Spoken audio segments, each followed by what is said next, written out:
The Black Widow solo film has its first trailer, making this the very first Marvel Phase 4 project. Yeah, technically Far From Home was like the cap on Phase 3.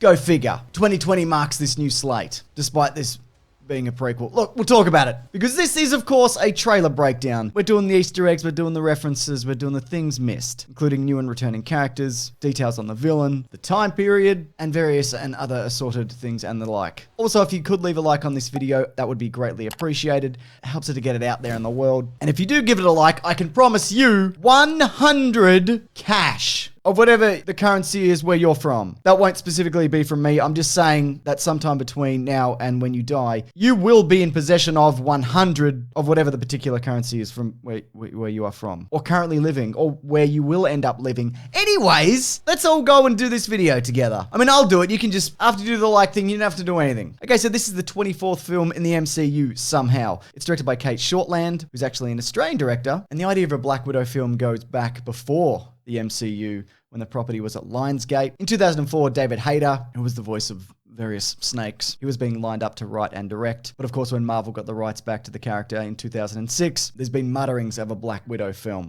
The closest thing we probably have gotten is the Winter Soldier, but yeah, she's mostly been showing up in other projects. Iron Man 2, the Avengers films, Civil War. You've seen Marvel movies. But speaking of though, this is how the timeline works. Spoilers for Avengers Endgame. You've definitely seen it. The Black Widow is of course killed in that movie. As I've mentioned before, her and Hawkeye were in a competition to see who could kill themselves the quickest. She won, and now she is gone. And of course, because her life was exchanged for the Soul Stone, apparently she cannot return. I mean, technically they could snatch her out of a different timeline, like they did with Gamora, all those clones and life model decoys and whatevers. But this movie isn't going to deal with any of that. This is set after the events of Civil War. Black Widow seems to be on the run, out and about in the world, after assisting Captain America when he beat up that airport, and she's on a personal journey to discover things about her past. I'm really glad it's not like a prequel. I don't need a young Black Widow origin story. This looks like a good time period to set it up in, and it also means the return of some characters that we might not otherwise see, which we will talk about. Now, at the start of this trailer, we do get footage from other movies. We get a conversation from Endgame, how she built a new family with the Avengers.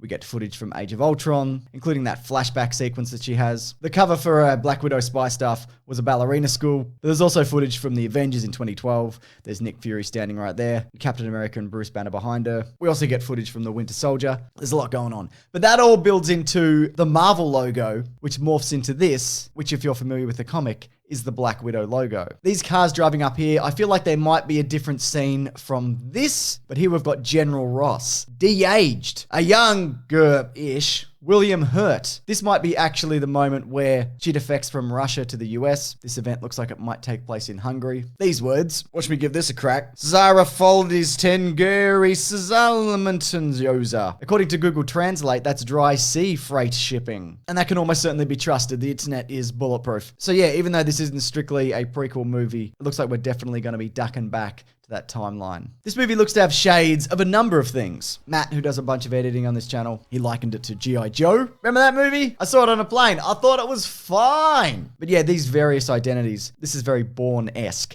Bit of espionage and the like. We've got here a Californian passport. We've got a European passport. This character would have stashed a whole lot of secret identities in order to escape at the drop of a hat. Here we get Florence Pugh. She refers to her as sister. They of course came up together in the Black Widow program, even though in real life Florence Pugh is like 23, making her older than Scarlett Johansson. But I think we can make the leap in logic here that they're the same age. Them being a mirror image of each other, that's probably a metaphor or something. Because, you know, they were trained together. There's this moment here where they swap guns at the same time. Oh my goodness, imagine if the film was just 2 hours of them swapping guns, trying to get the upper hand.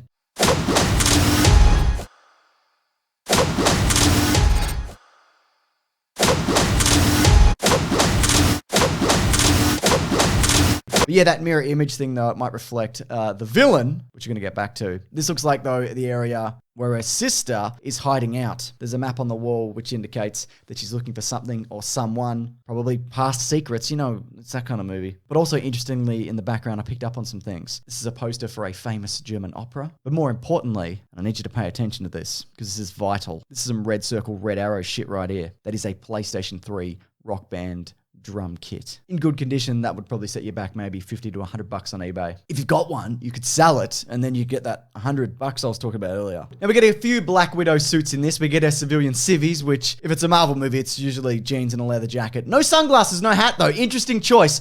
But one of the Black Widow tactical suits she's wearing feels very reminiscent of X-Men Apocalypse. That is to say, you know, ugh. I mean, it's not this movie's fault. This is what Black Widow is supposed to look like. If anything, it's X-Men that's been doing the wrong thing. We do, of course, though, get the other suit later. The white one. The origin of the white suit stems back to 2010 from the comic series Black Widow Deadly Origin. It's about, like, things from her past coming back to be like, oh, remember us. You've done some serious crimes in your previous life. And presumably for this movie, it's like a snow thing. Because, you know, you go to the snow, you put on a white suit so you can blend in. A black suit in the snow, that would be ridiculous. Why would you wouldn't even consider it. It's outrageous. And of course, we also get Rachel Weisz's character. And the actor herself, she's talked about the character. This is what she said. She says, there are quite a number. I'm a Black Widow, and there's Scarlet and Florence. There's quite a bit of other characters you'll also meet that are Black Widows. So yeah, there you go. There are many Black Widows in the MCU. It would seem. We even get some later in the trailer, though these look more modernized. Presumably this is like the new recruits they're moving through. Also, Rachel Weisz's character, even though it's like, we're all family, we bloody love each other and whatever, I'd say she's probably Taskmaster.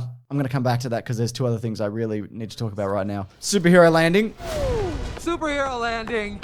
Yeah, that's really hard on your knees. She's, of course, not enhanced, so this would hurt like hell. I don't know about you, but sometimes I'll just come off a step wrong and my knee will be like, oof. But here, she's crushing it. Don't even worry about it. And of course, here we've got a car in a Marvel movie. It's a BMW. It's not an Audi. I don't know what's going on. I don't understand it. Are we in a parallel dimension? Okay, Taskmaster. Taskmaster is a bloke, generally. But of course, every now and then, you know, they like to mix things up in movies. Keep everybody on their toes. So that's why I think it's Rachel Weisz. There's some other actors that will appear that we don't see in this trailer. Could be any of them. But again, yeah, if I had to guess, Rachel Weisz. Okay, Taskmaster, known for a few things. Skull mask. That's good stuff. But also enhanced to the point where he or she has photographic reflexes. Meaning when fighting somebody, this person, he or she, can mimic their attacks to a T. Taskmaster has done this in the comics to pretty much everyone. Got all the skills of like Black Panther, Hawkeye, Captain America, and whatnot. But the idea is though, once the Taskmaster has mastered the tasks, they can then predict what the person they're fighting is going to do next. It's a hell of a skill. Presumably, it doesn't just work for fighting. You're probably really good at like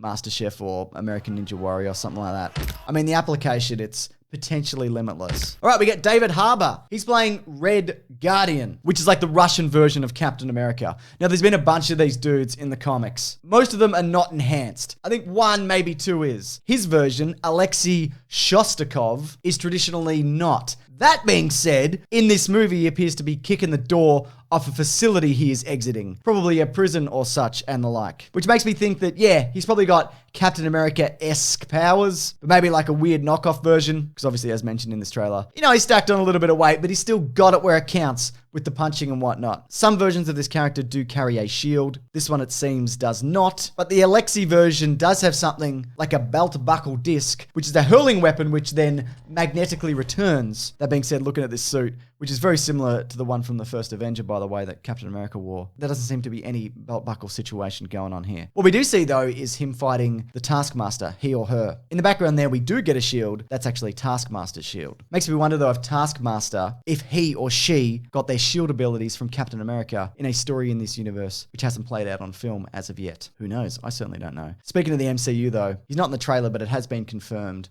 that Robert Downey Jr. will return as Iron Man. Yes, he did have that whole big send-off. They made a real big deal of it in Endgame, you remember. But this being a prequel or an in-between-quel. But yeah, it makes sense that he would return as that character, even if it is briefly. I mean, sure, we just got him in Endgame, and he was featured pretty heavily in Far From Home, but now he's back. I also wouldn't be surprised if he comes back in future movies. I've talked about this before in videos, but it's like an AI or a time travel thing or clone or whatever. You know what he's like. That guy he's never going to die. He's never going to stop. Anyways, is there anything that I've missed from this trailer? No doubt that there is. You got any theories on this movie? Anything at all? Could be related to Taskmaster. Do you think I'm right about Taskmaster? Who is the Taskmaster? Who would be the one mastering these tasks? Leave that below in the comments if you like. That actually really helps out the video also. Also, if you like, share it around or whatever. Do people do that? Do people share things on social media? Do you ever like see a trailer breakdown and go, oh my God, all my friends, you have to see this trailer breakdown?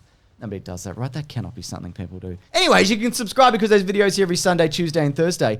recently I put out a retrospective, a 30-minute plus mini documentary on Shadows of the Empire, which was this amazing Star Wars project from like the mid-90s. You might have heard of it, but it's like pre-Disney, the prequels. It's this really interesting point in time for Star Wars, and there's some really cool 3D recreations of scenes that I got made for it. It's so cinematic. It's a beautiful situation. Anyways, if you could check that out, I'll link it at the end below. But also, of course, I have a podcast called The Weekly Planet where we talk movies and comics and TV shows. And this upcoming episode comes out every Monday morning. We'll be talking about the Black Widow trailer. We'll be talking about that new Bond trailer probably. Apparently there's going to be a Ghostbusters trailer soon. And also a Wonder Woman trailer. It's a bloody trailer bonanza. Trailers ahoy, everybody. So yeah, that's linked below also. But thanks for watching this video. I really appreciate it. I'll see you guys later. Have a good time. Have a good day. Take care.